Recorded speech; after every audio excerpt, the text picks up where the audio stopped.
We've been watching shares of General Electric this morning. The company came out with its earnings just about 44 minutes ago, reported quarterly profit on an adjusted basis of 15 cents a share. That beat the street's expectations by 4 cents. Revenue also came in above what the street was expecting.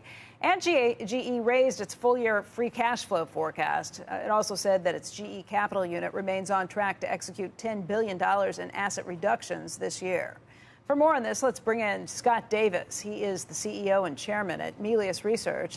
Also, CNBC senior markets commentator Mike Santoli is here.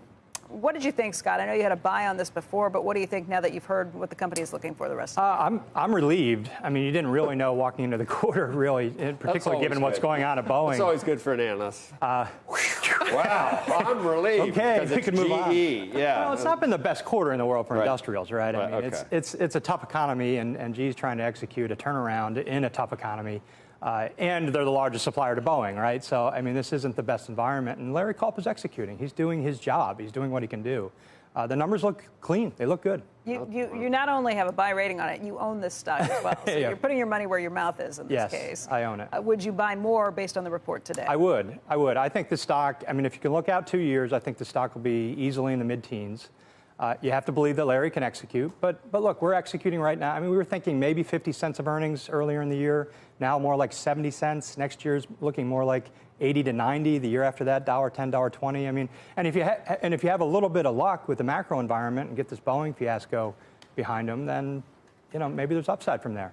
Hey, Mike, let's talk about broadly what we've seen from the industrials. Barry Knapp was here earlier, Yep. and he thinks that this is the bottom for these industrials and that things are really turning around. I think the market has been basically telling you something like that it's plausible that the third quarter is the bottom. If you look at the leading indicators of global production and the way the stocks have been reacting to news, they've kind of declined every excuse to sell off broadly when you have one miss. I think that's been mostly the cadence of this quarter. Probably does tell you that we are hoping, or more than hoping, actually kind of expecting that this might be the worst, at least on a broad basis for the industry. And Boeing, you forget about how many companies are riding on this. It's American exports kind of writ large. But after what you saw yesterday, and you know that there's a tougher dose that's going to be coming today from the House, how do you really factor that in terms of when you're expecting to see the 737 MAX brought back? Well, this is hard, obviously, and watching the testimony yesterday was the families. terrible. It was Right. awful. Yeah.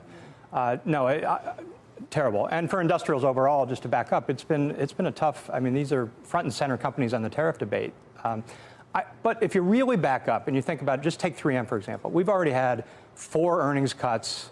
Normal's 4 to 6, right? So you may only be 1 to 2 quarters away from the ultimate bottom. And I think that's reflective of industrials overall. I mean, GE's had 8 of the last 12 quarters have been miserable, right?